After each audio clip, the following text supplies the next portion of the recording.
You're listening to the Valley Current.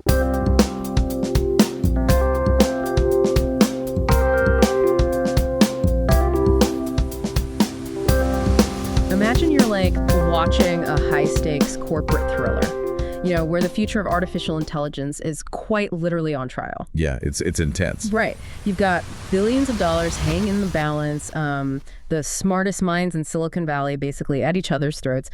And there's this foundational, almost philosophical question at the center of it all. Like, can a nonprofit actually control a hyper-capitalist tech behemoth? Which is the big question everyone's asking. Exactly. And today we're looking at what is unquestionably the single most damaging day of that trial so far. So welcome to our deep dive into the explosive day 8 of the historic Musk v. Altman trial.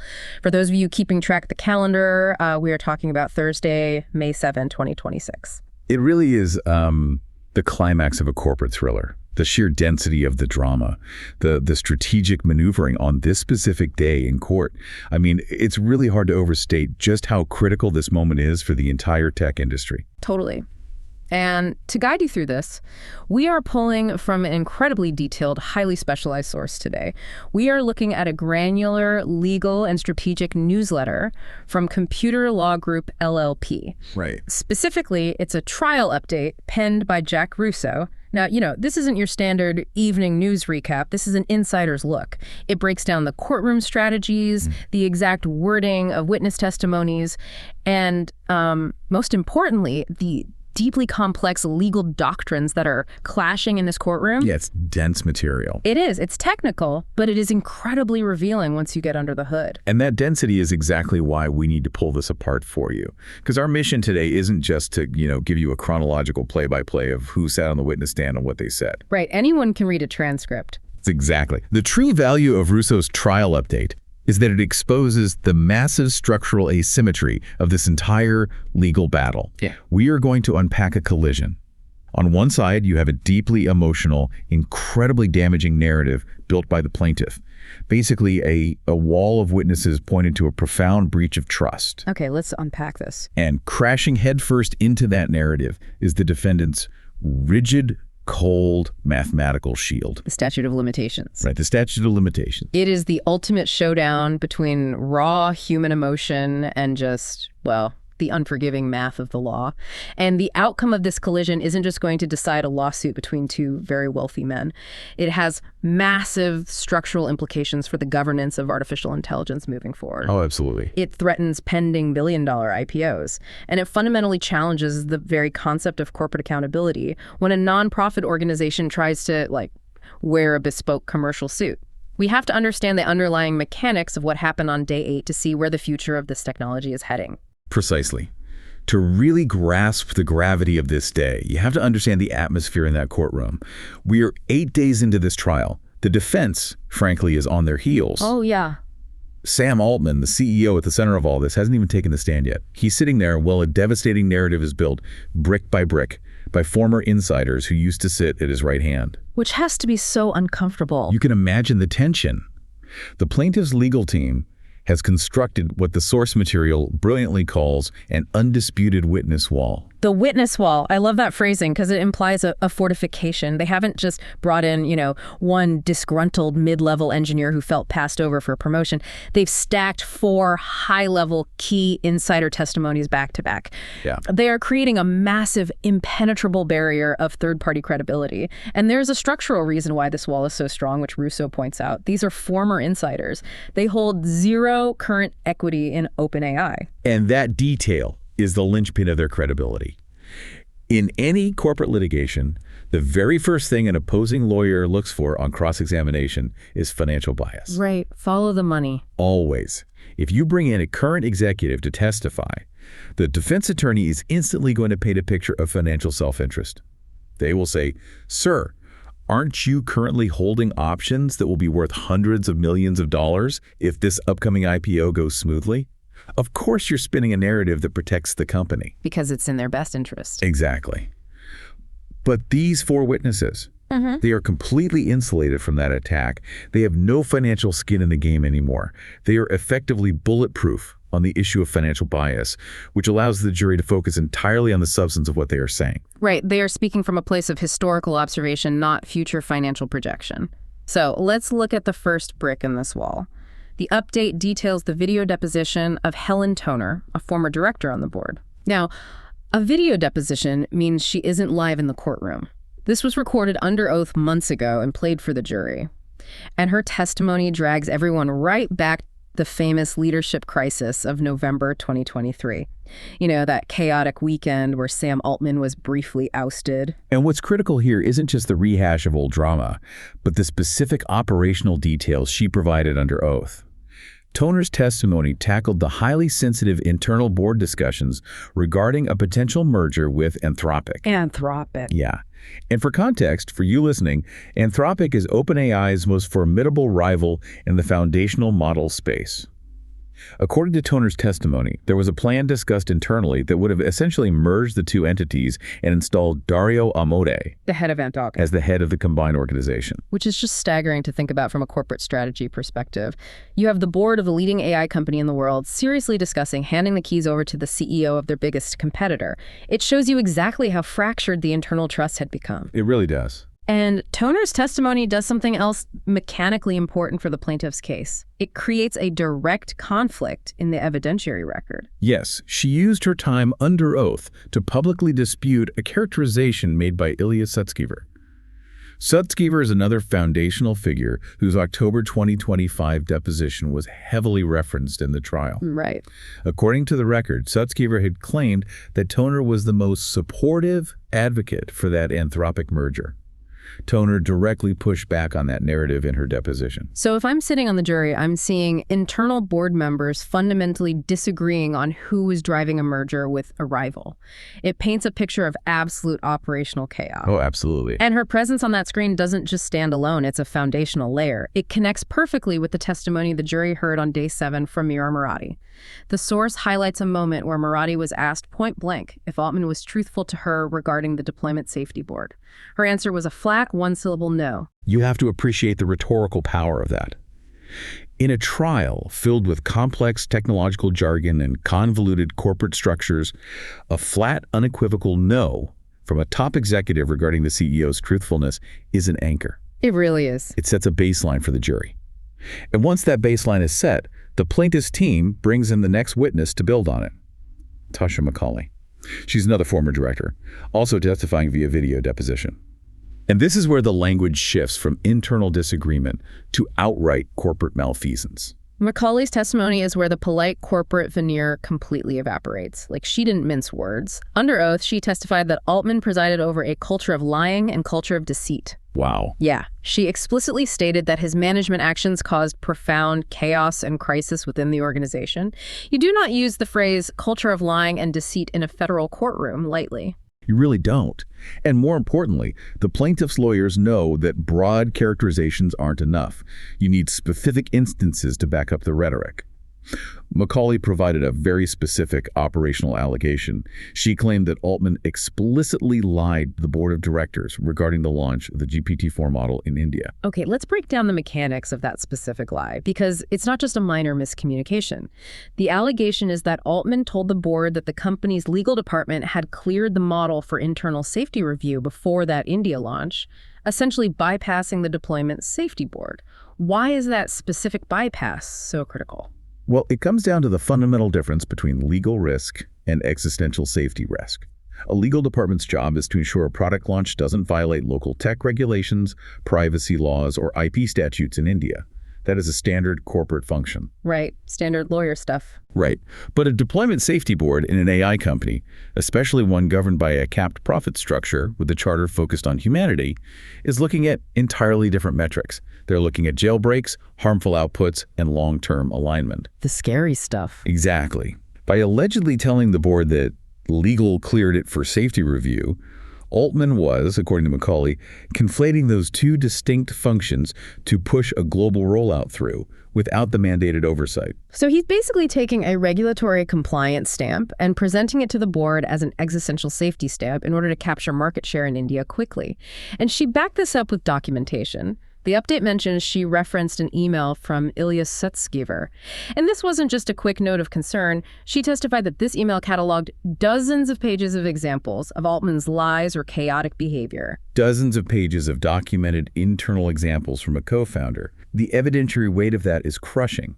It moves the narrative from a he said, she said scenario into a documented pattern of behavior. So we have Marathi setting the baseline of untruthfulness, Toner illustrating the board-level chaos, and Macaulay bringing the hammer down with specific allegations of bypassing safety protocols and a documented culture of deceit. But those are all executives and board members. The plaintiff's legal team then shifts focus to the operational level. Right. They bring in Rosie Campbell, a former safety researcher, for live testimony. Right, and Campbell represents the boots-on-the-ground perspective. She isn't talking about board dynamics. She's talking about the day-to-day reality of working inside the machine. She was a researcher on the AGI readiness team. Okay. Her testimony focused heavily on the structural and organizational changes within the company. Specifically, she testified about the dismantling of her team and the super-alignment team, both of which were dedicated to long-term foundational AI safety. And the quote Russo pulls from her testimony is incredibly damaging when you remember the legal context of this trial. She said, over time, it became more like a product-focused organization. Now, if OpenAI were just a standard Silicon Valley startup, transitioning from research to being product-focused is exactly what you want. Yeah, that's how you get to an IPO. Exactly. But remember, the core of Musk's lawsuit, the breach of a charitable trust. The legal mandate of this organization was to prioritize safety over profit. Campbell's testimony is a direct operational confirmation of the plaintiff's central thesis. She is testifying that the internal machinery of the company shifted its priority from the nonprofit mandate to a commercial product-driven mandate. Right. I do want to bring up the moment where the defense managed to score a point, though, because trials are dynamic. During Campbell's cross-examination, the defense attorneys managed to get her to concede a rather interesting point. She admitted that in her speculative opinion, OpenAI's current safety approach is actually superior to xAI's approach. Yeah. And xAI, of course, is Elon Musk's own artificial intelligence company. You can almost see the defense lawyers grinning as they got that on the record. Oh, it's a classic, highly effective cross-examination tactic. You use the witness to attack the plaintiff's underlying credibility. The defense is essentially saying to the jury, look, even their own witness thinks Elon Musk's company is doing a worse job at safety than we are, so why is he suing us over safety? It's a great soundbite. It will absolutely feature prominently in the defense's closing arguments. But does it actually dismantle the legal threat her testimony poses? Not mechanically, no. And this is a crucial distinction Russo makes in the update. That concession is rhetorically powerful, but doctrinally, it's a deflection. Right. Her court testimony wasn't a comparative analysis of industry-wide safety standards. Her court testimony was a factual accounting of the shifting mission within the specific organization she worked for. The fact that she thinks a completely different company, xAI, might have worse protocols doesn't erase her first-hand observation that OpenAI dismantled its super-alignment team and became primarily product-focused. Right. The internal shift is the legal trigger, regardless of what competitors are doing. So if I'm looking at this witness wall, the picture painted is pretty bleak, but let me step into the shoes of a skeptical listener for a second. Sure. Let's really stress test this narrative. If you look at the history of Silicon Valley, from Apple in the 80s to Uber in the 2010s, it is entirely built on the mantra of move fast and break things. Absolutely. Internal disagreements, ousted founders, executives shouting in boardrooms. That is basically Tuesday in the tech world. So why is this specific internal chaos being treated as a massive legal breach of trust rather than just the messy, inevitable friction of a fast-growing startup? What's fascinating here is that's an excellent pushback, and it's the exact defense OpenAI would love to rely on. We're just a fast-moving tech company. Things get messy. Right. But Russo's analysis highlights how Tasha Macaulay's testimony specifically dismantled that defense by framing the chaos not as a cultural issue, but as a structural legal failure. In her deposition, she explicitly stated, "We are a nonprofit board, and our mandate was to be able to oversee the for-profit underneath us." The mandate to oversee. Yeah, exactly. A standard tech company board has a fiduciary duty to shareholders to maximize value. But a nonprofit board overseeing a cap-to-profit entity has a legal mandate to ensure that commercial activities do not subvert the charitable mission. Oh, I see. But Macaulay testified that because they couldn't trust the information being fed to them by the CEO, because of the conflation of legal and safety reviews, because of the hidden emails, their fundamental ability to execute that legal mandate was compromised. So it's the difference between a CEO keeping a tight lid on an upcoming iPhone design versus a CEO actively hiding systemic safety risks from a board that is legally required to monitor those risks. Precisely. If the board is structurally blinded by the CEO, it is no longer just messy startup culture. It fulfills the exact requirement for Elon Musk's underlying legal theory, which is a breach of the charitable trust. Wow. The operational deception becomes a legal violation. And what makes this witness wall so profoundly terrifying for the Tense team, and these incredibly aggressive, highly paid lawyers from Wachtell, is that throughout day 8, this narrative remained fundamentally undisputed. Undisputed, meaning the defense hasn't been able to crack the foundation. And mechanically, that's largely because of the format, right? Maradi and Macaulay were video depositions. A defense attorney can't aggressively cross-examine a video screen in real time to try and rattle the witness or trip them up on a technicality. No, they can't. The jury just sits there, absorbs the narrative of deceit, and the defense just has to take the hit. The format heavily favors the plaintiff here. They set the narrative pace. Campbell took a slight dent with the XAI comment, but as we discussed, her core structural point held firm. The defense simply failed to meaningfully break this narrative of a culture of deceit on day 8. Okay, so Musk's legal team has successfully built this highly emotional, incredibly vivid picture of chaos and deception using insiders. But any good lawyer will tell you that a trial isn't just about throwing dramatic stories at a judge and hoping they get mad. Definitely not. You have to connect that raw emotion to actual legal doctrine. You have to prove that the bad behavior violates a specific law.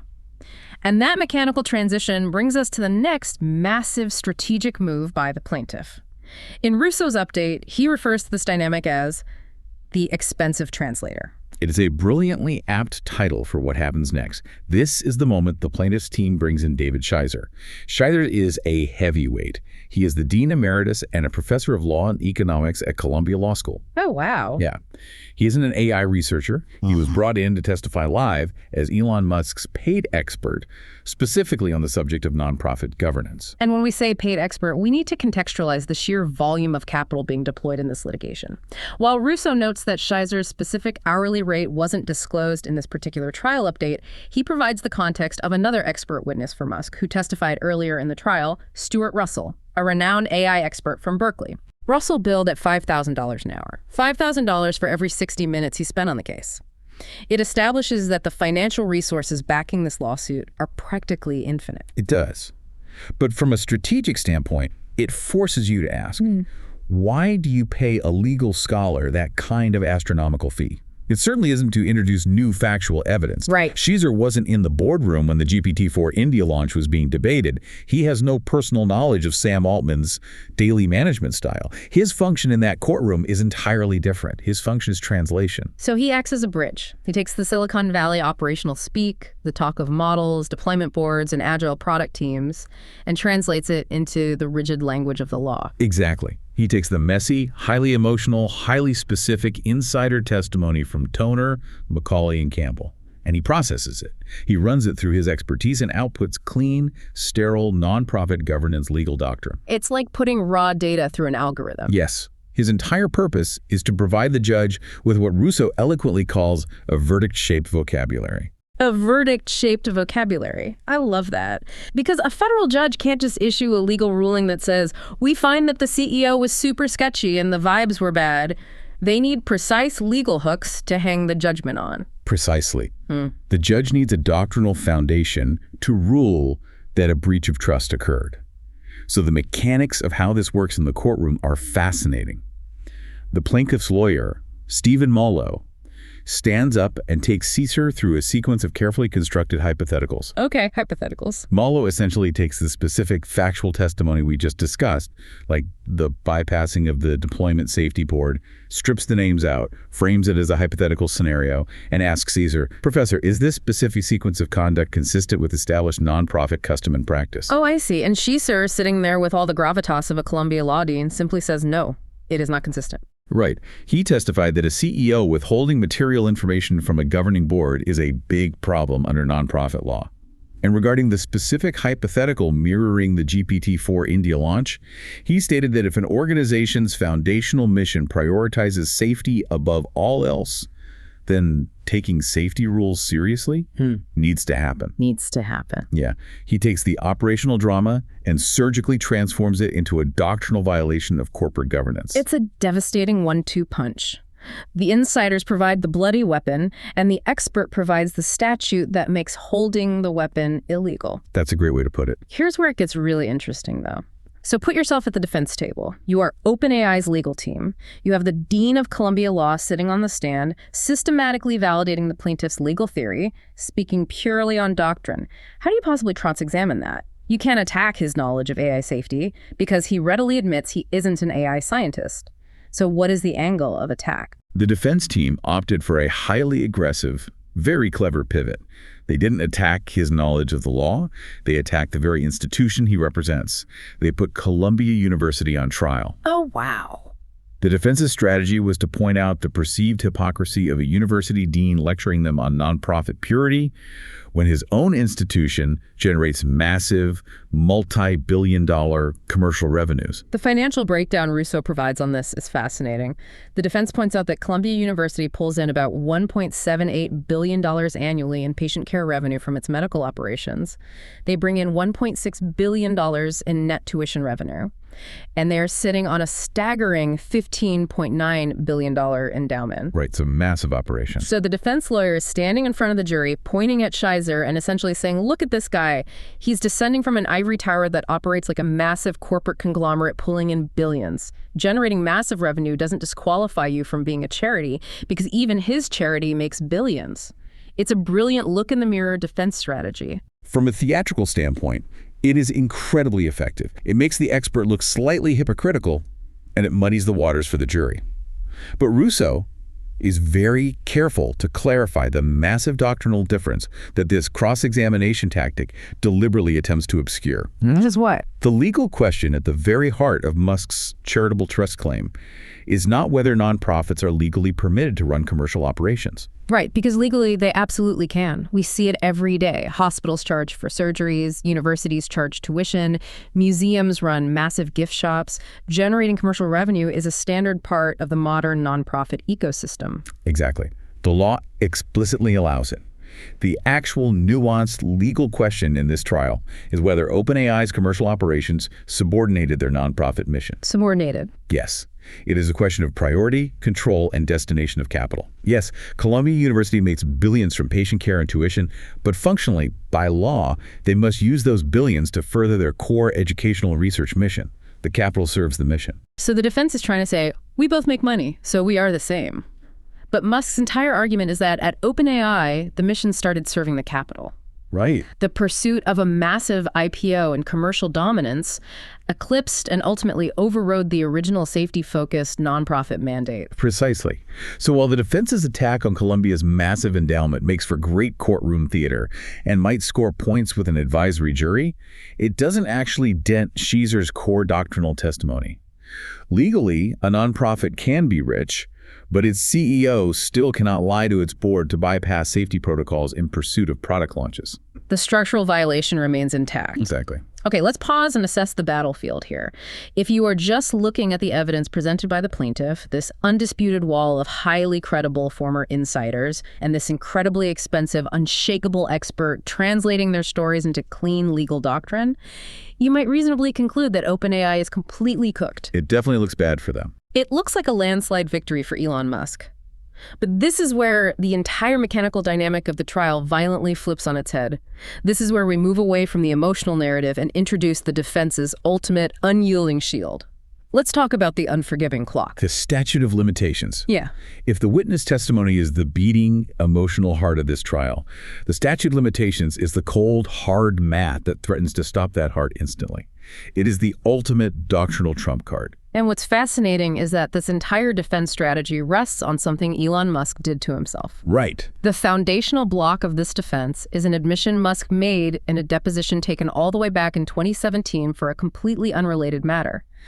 Under oath in 2017, Musk testified that he started to suspect that he was being swindled and that he felt he was being tricked regarding his investments and involvements. And in the realm of civil litigation, those specific words, suspect I was being swindled, are fatal. They are the trigger. Russo lays out the brutal chronological math that dictates this entire defense. Elon Musk filed his federal complaint against Sam Altman and OpenAI on August 5, 2024. But if the legal trigger for his suspicion of fraud was pulled in 2017, we're looking at a 7-year gap between suspicion and filing. 7 full years. 7 years. And California business law is incredibly strict and entirely unforgiving about this timeline. The statute of limitations for filing a fraud claim in California is 3 years. The residual limit for other related claims is 4 years. So he missed it by a mile. By waiting 7 years to actually file the lawsuit, Musk has completely blown past both of those absolute deadlines. But let me jump in here and play the role of the plaintiff's lawyer, because I think a lot of people listening are wondering how this makes sense in the context of the testimony we just discussed. Go for it. The entire plaintiff's case is built on the argument that OpenAI engaged in a continuing pattern of deception. So logically, if you suspect someone is lying to you in 2017, but then they tell you a brand new, completely different lie in 2023, like the lie about the India launch or bypassing the deployment safety board, doesn't that fresh instance of fraud hit the reset button? Doesn't a new lie restart the clock? It is a deeply logical, intuitive question. It feels like common sense. And it is exactly the argument Musk's highly paid legal team desperately tried to make to keep this case alive. Naturally. But Russo's update dives deep into the specific unforgiving architecture of California case law to explain exactly why the legal answer to that question is a resounding structural no. Wow, really? Yeah. The underlying philosophy of the law is that it does not, under any circumstances, reward a plaintiff for sleeping on their rights. Okay, let's unpack the mechanics of that philosophy. Russo cites a few specific foundational cases that build this wall against Musk. Let's start with the first one. The cornerstone case here is called Jolly v. Eli Lilly and Company, a major ruling from 1988.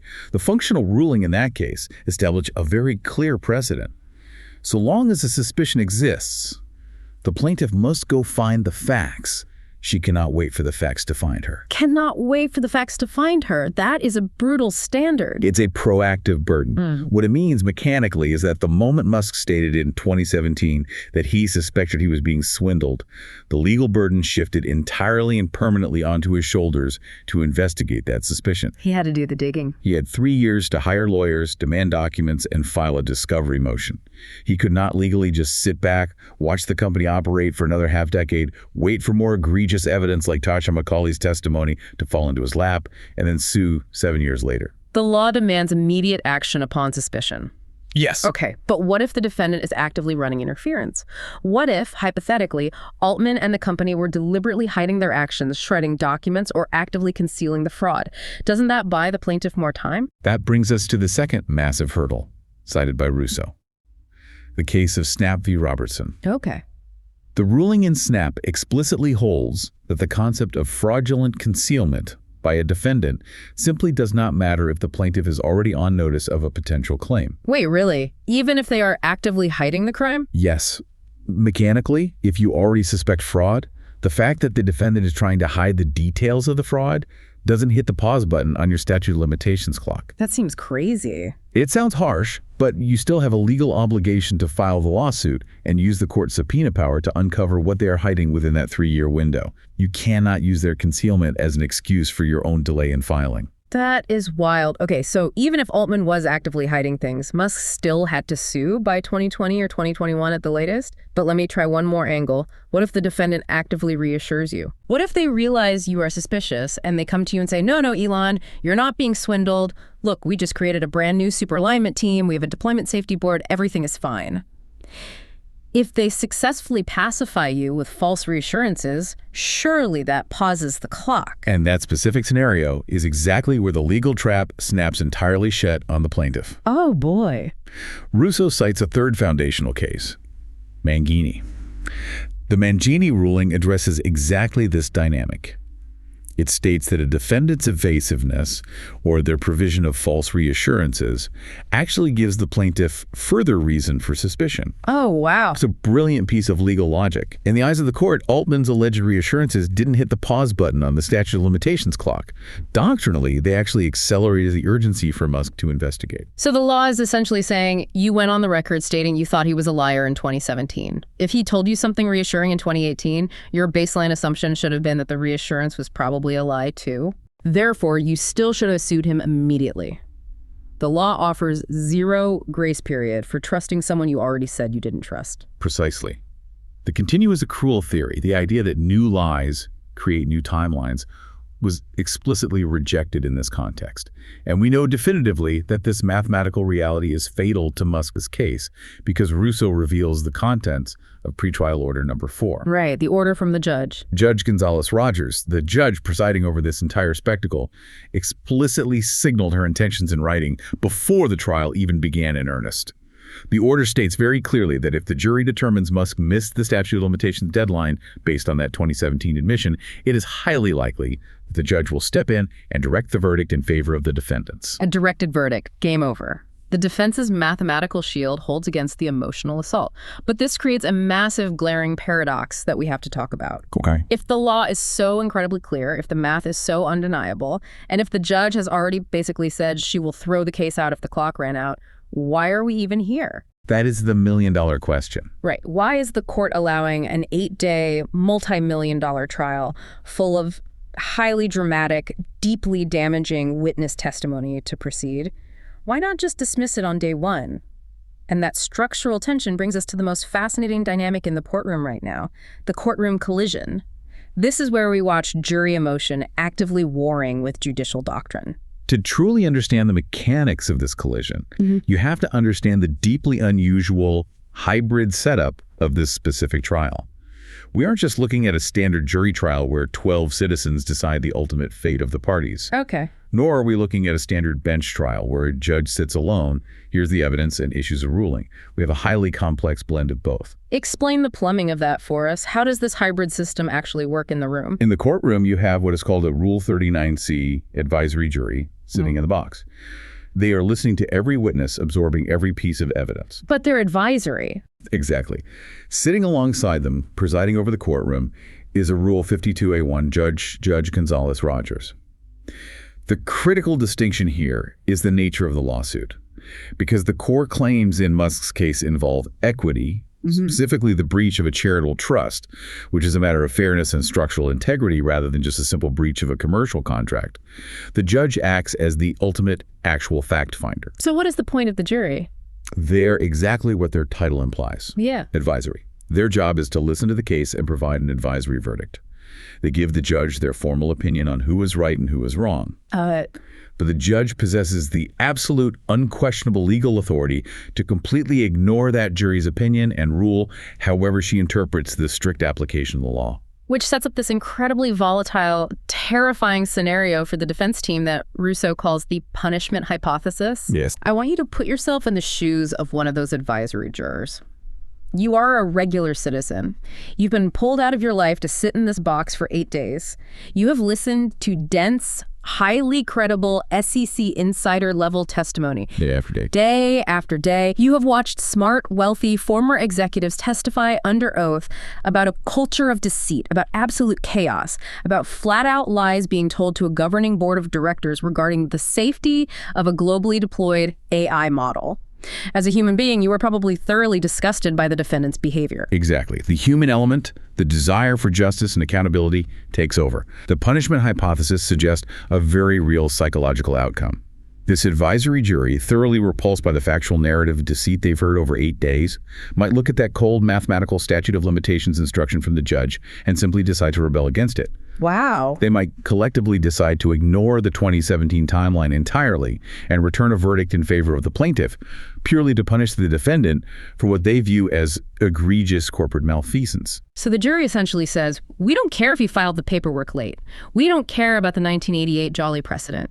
This guy is acting in bad faith. He's building dangerous technology without oversight, and we want him to pay. That's the risk. But mechanically, if they do that, we already established the judge can just overrule them, right?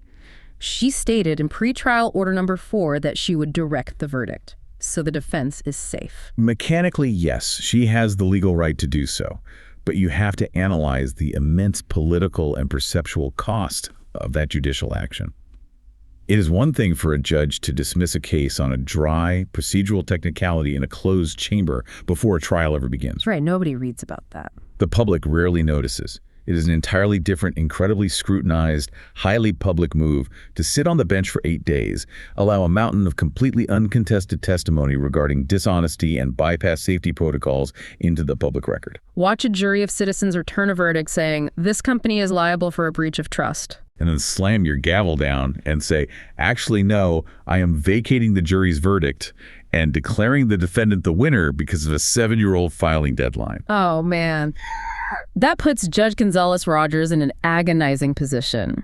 If she follows the strict letter of the law, she becomes the villain in the public eye. She becomes the judge who let the bad guy running the most powerful AI company in the world get away with a culture of deceit on a procedural technicality. It's a massive reputational risk, and Russo points out a fascinating procedural quirk that explains why the judge is even allowing the jury to hear all this highly inflammatory evidence in the first place. Oh, this is the Gulf States thing. Yes. Right. In a standard jury trial under Rule 403 of the Federal Rules of Evidence, a judge acts as a strict gatekeeper. They will actively keep highly prejudicial, deeply emotional evidence away from a jury if they believe it will distract them from the core, dry legal issue. So normally she wouldn't even let them hear it. Right. If the core legal issue is just a filing deadline, you normally wouldn't let the plaintiff spend 8 days calling the CEO a liar because it unfairly biases the jury against the math. Right. You want them focused on the calendar, not the drama.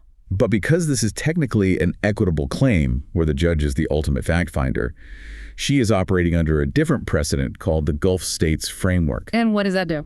This framework basically assumes that because it's ultimately a bench trial, the judge is sophisticated enough to hear all the highly prejudicial bad stuff and not be improperly swayed by it. Therefore, under Rule 608B, she is allowing all of this specific, incredibly damaging evidence regarding truthfulness and credibility to be entered into the official trial record. The gate is wide open. It's like a referee in a boxing match deciding to let the fighters throw illegal punches, headbutts, hits below the belt, just to see how it plays out, knowing full well that the ref can just blow the whistle, penalize the fighter, and cancel all those illegal points at the end of the round. That's exactly it. The referee retains total control of the final score, but the fundamental problem for the defense is the crowd still watched the fight. Yes. The crowd saw the illegal punches land. The damage to the fighter's reputation is already done, regardless of what the final scorecard says. That is a perfect, highly accurate analogy for the mechanics of this trial. And the functional so what of that analogy is profound.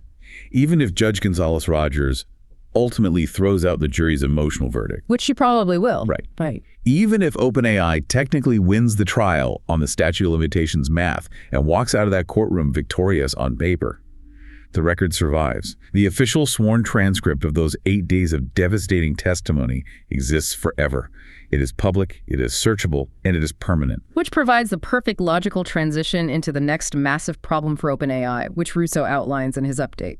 We are moving from the courtroom strategy into the structural existential nightmares this trial is creating. And nightmares is the right word. Because that permanent transcript is currently acting like a toxic cloud hanging over OpenAI's legal team. Let's look at the mechanics of this problem, starting with William Savitt, the lead defense attorney for OpenAI.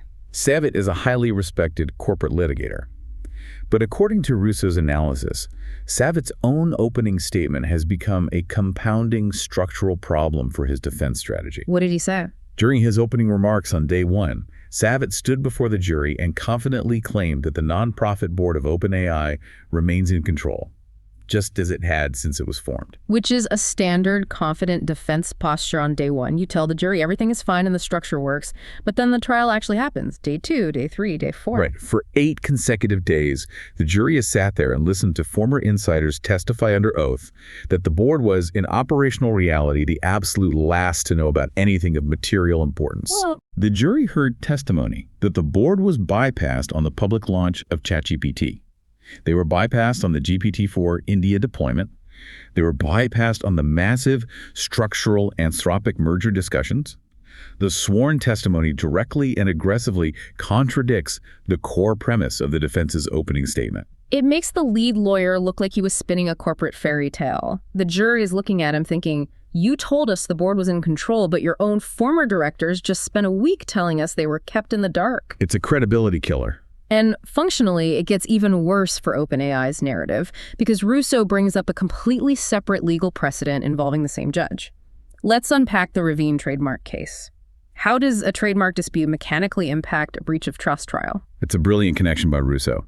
The case is OpenAI v. Open Artificial Intelligence, commonly referred to as the Ravine case. What's structurally crucial here is that Judge Gonzalez-Rogers, the exact same judge presiding over this current trial, previously issued a formal ruling in that trademark case. And in her ruling, she established as a matter of law that OpenAI had acquired secondary meaning as a massive commercial brand by November 2022. Wait, so the judge herself has already legally recognized on paper that OpenAI is a massive commercially dominant juggernaut? Exactly. Her own prior ruling completely undercuts the defense's current narrative that OpenAI is just a humble, safety-focused nonprofit at heart, trying to do good for humanity. Oh, wow. The judge's prior ruling formally acknowledges their immense commercial dominance and their 100 million weekly user reach. So Savitt's opening statement is being violently squeezed from both sides. On one side, the insider testimony proves the nonprofit board has no actual operational control. On the other side, the judge's own legal precedent proves the entity operates as a massive commercial enterprise.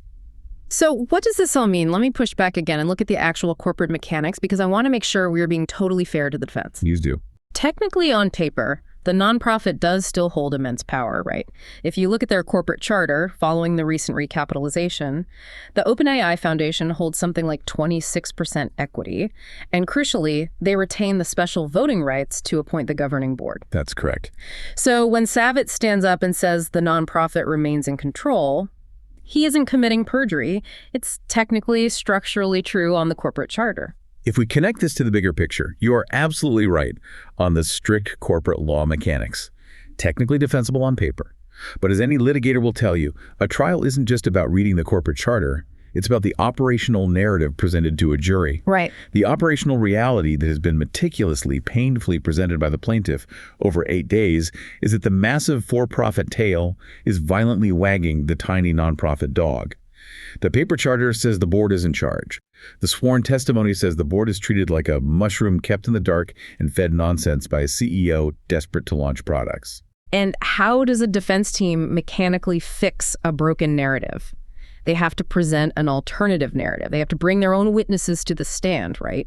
They need to put someone under oath to look at the jury and say, no, Tasha McCauley is misremembering. Helen Toner is wrong. Here is how it actually happened. They absolutely need a counter-narrative. But Russo points out a massive, terrifying structural trap for the defense here. It's the witness asymmetry problem. Let's break down the mechanics of this catch-22. This is the absolute crux of the defense's operational nightmare. Think about who they can logically call to rebut the testimony of former high-level insiders. They can't call outside experts to talk about internal board meetings. They need people who are actually in the room. So structurally, they are forced to call current insiders. Yes. They have to put Sam Altman on the stand, or they have to call Brad Taylor, the current chair of the board, or Adam D'Angelo. But the moment they do that, the moment a current insider raises their right hand and takes the stand, the moment they take the stand, they open themselves up to cross-examination by the plaintiff's lawyers.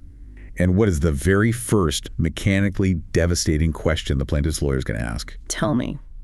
Sir, isn't it true that you currently hold substantial equity in this company? Isn't it true that your specific equity package will be worth hundreds of millions, perhaps billions of dollars, if the upcoming initial public offering goes smoothly? And isn't it true that sitting on this stand and admitting to a culture of deceit would destroy the valuation of that IPO, thereby destroying your personal net worth? Oh, man. Yeah. It is an absolute bloodbath on the issue of credibility, because every current insider has a massive, life-changing financial stake in the outcome of the trial, whereas the plaintiff's witnesses, the former insiders, had zero current equity. Exactly. The jury's going to look at Altman and see a billionaire violently defending his future payday. And they're going to look at Macaulay and see someone who had absolutely nothing to lose financially by telling the truth. It is a brutal, inescapable catch-22. It really is. If the defense doesn't put Altman on the stand, the witness wall remains completely undisputed, and the jury assumes every terrible thing they heard is the absolute truth. Right. If they do put Altman on the stand, he gets publicly eviscerated on cross-examination over his extreme financial motives, and he is forced to answer for every single specific allegation of lying. There are functionally no good options for the defense on the facts of the case. They are entirely, desperately reliant on the judge saving them with the mathematical shield of the statute of limitations. Which brings us to the final and honestly the most impactful layer of Russo's analysis. We have to zoom out. Because while all this incredibly dense legal maneuvering is happening in a courtroom in California, OpenAI is still trying to run a business. A massive one. A massive, world-changing, capital-intensive business. And Russo details exactly how the permanent transcript of this trial is casting a dark, highly expensive shadow over their future, specifically regarding their massive upcoming initial public offering. Let's look at the real-world ripple effects. The real-world business implications hanging over this trial are staggering, and they act as a ticking clock on the company's valuation. Russo highlights incredible internal tension at OpenAI regarding the specific timing of this IPO. You have the CFO, Sarah Friar, who is reportedly pushing hard to delay the IPO until 2027, likely to let the dust from this litigation settle. That makes sense. But Sam Altman, ever the aggressive operator, is reportedly pushing to go public in Q4 of 2026. And the corporate moves back up Altman's timeline, right? The update notes they just hired a major heavyweight, Cynthia Gaylor, brought in as the business finance officer for corporate strategy. You do not hire someone with that specific resume unless you are actively gearing up for a massive public offering. Precisely. They are structurally organizing for an IPO. But look at what else is happening in the immediate background. Russo notes a critical structural shift that occurred on April 27, 2026, just days before this trial began. OpenAI and Microsoft fundamentally rewrote their foundational partnership agreement. This is a massive shift. Microsoft is their biggest backer, providing the compute power that makes everything possible. What are the mechanics of this rewrite? Two critical structural things changed. Yeah. First, the famous AGI clause is gone. Previously, Microsoft's rights and profit sharing were directly tied to whether OpenAI achieved artificial general intelligence, a highly subjective, legally messy milestone. Now, that ambiguity is replaced by a clean, fixed license that runs straight through 2032. Wow, okay. Second, and perhaps more importantly, Microsoft's exclusivity on hosting OpenAI's products is officially over. OpenAI is now legally permitted to serve its products across any cloud provider, not just Azure. So structurally, OpenAI is deliberately untangling itself from Microsoft. They are trying to present themselves to Wall Street as a standalone, independent, highly diversified commercial juggernaut rather than just a Microsoft subsidiary. It's classic pre-IPO positioning. Yes, exactly. But here is the massive elephant in the room that Russo points out. If you want to go public and ask institutional investors for billions of dollars, you have to file an S-1 prospectus with the Securities and Exchange Commission, the SEC. And the fundamental mechanic of an S-1 is the mandatory disclosure of risk. You cannot legally hide your dirty laundry from Wall Street. And this is exactly where the permanent transcript of Day 8 becomes a highly toxic, deeply expensive asset. Russo explicitly lists the specific SEC regulations that OpenAI's legal and accounting teams are going to crash into when drafting that S-1. Tell me more. Well, for instance, Regulation SK Item 103 strictly requires the public disclosure of material litigation. Item 401F requires disclosing any legal proceedings against directors and executive officers. Okay. Item 404 covers related party transactions, which means their entire convoluted hybrid nonprofit-for-profit recapitalization structure will be dragged into the regulatory spotlight. Let's focus on Item 105, which Russo highlights as the governance risk factors. I want you to imagine being the high-priced corporate lawyer whose job it is to draft that specific section of the S-1. Good luck with that. Right. You have to write something along the lines of, Risk Factor 1. Multiple former board members testified under oath in federal court that our CEO created a culture of lying and deceit and actively bypassed internal safety protocols. We technically won the lawsuit based on a procedural filing deadline, but the testimony regarding our CEO's untruthfulness is a matter of permanent public record. That's a rough paragraph to write. What underwriter, what major investment bank like Goldman Sachs or Morgan Stanley is going to want to enthusiastically price that risk? It creates immense hesitation. Institutional investors hate unpredictability, and a documented history of corporate deceit is the ultimate unpredictable variable. It demands a massive risk premium, which mechanically lowers the valuation of the IPO. So it literally costs them billions. Yes. And the structural danger gets even worse for the executives personally. Russo mentions the severe risk associated with Sarbanes-Oxley Section 304 clawbacks, citing a major precedent, the SEC v. Jensen case. Explain the mechanics of a SOX 304 clawback. How does that actually threaten Altman? Section 304 states that if a publicly traded issuer is required to prepare an accounting restatement due to the material non-compliance of the issuer as a result of misconduct, the CEO and CFO's compensation can be legally clawed back by the government. Okay. But the truly terrifying mechanic established in SEC v. Jensen is that this clawback can occur regardless of whether the CEO was personally directly at fault for the specific accounting error. Wait, let me make sure I understand this. Even if Altman wasn't the one sitting in a cubicle personally cooking the books, if the company is broadly found to have structural misconduct, like a legally documented culture of deceit that leads to compliance failures, his massive IPO payouts could be at risk of being seized. Exactly. The SEC does not take kindly to a legally documented, publicly sworn narrative of a culture of lying.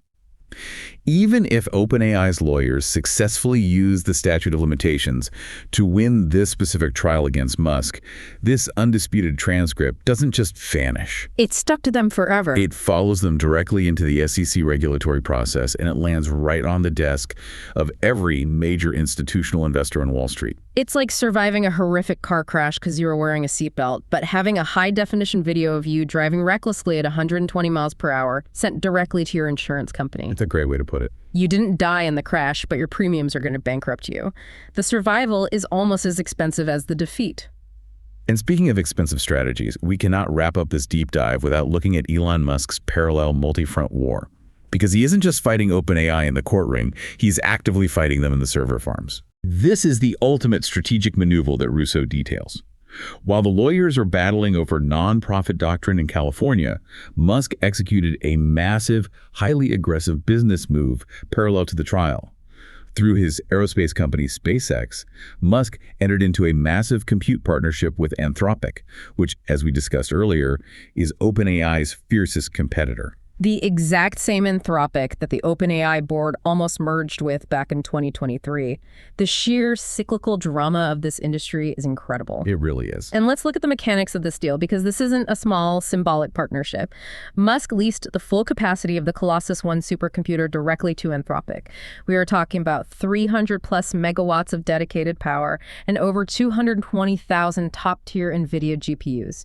In the AI arms race, that is a kingmaker level of raw computing power. And he didn't just quietly sign the lease. He announced it to the world with a very pointed, highly strategic public statement. He tweeted, "No one set off my evil detector." Oh. Yeah.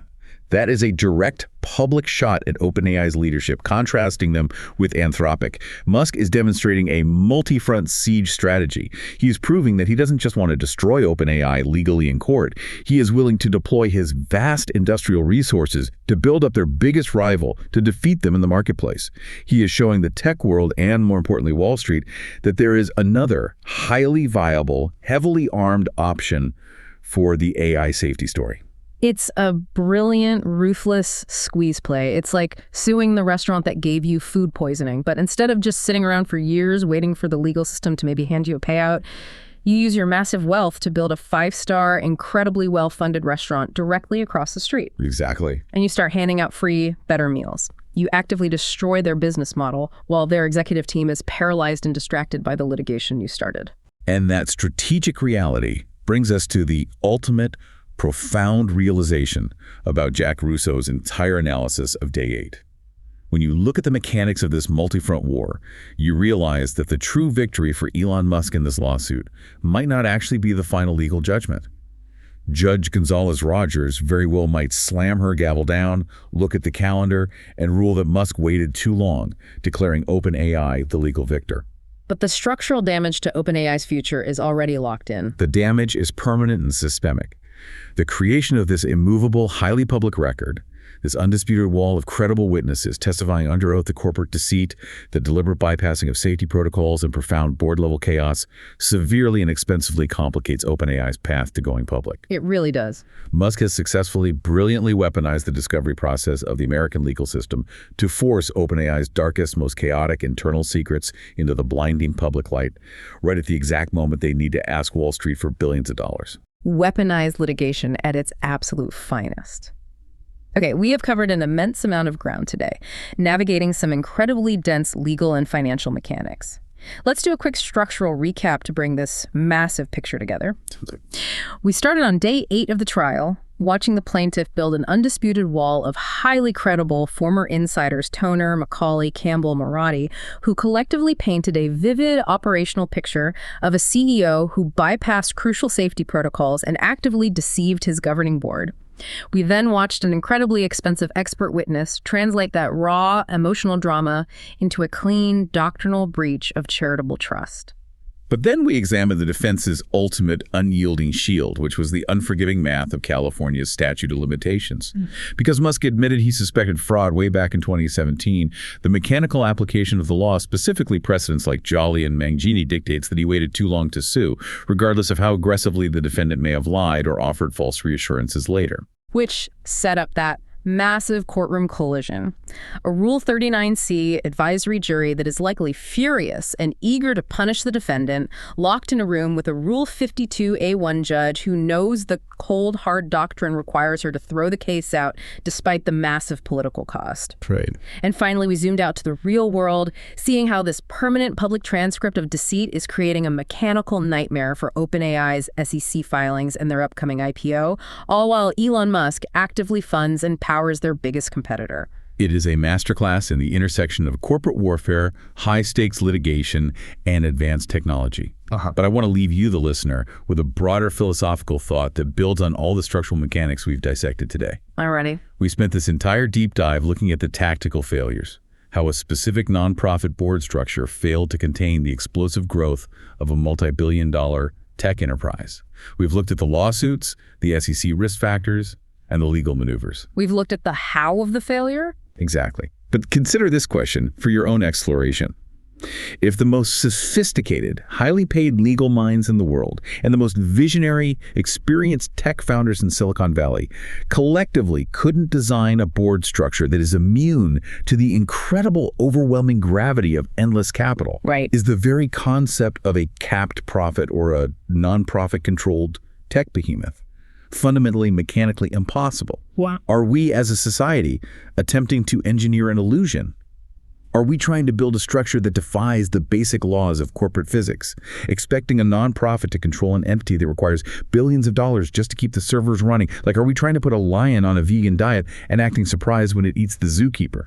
That is a profound structural question to end on, because if this trial proves anything, it's that when the sheer mass of billions of dollars collides with the fragile framework of a charitable mission, the charity rarely survives the impact intact. The math of the market always seems to win. Remember how we started this deep dive? Yeah. We talked about watching a corporate thriller where instead of looking for a smoking gun, we were watching a ticking clock.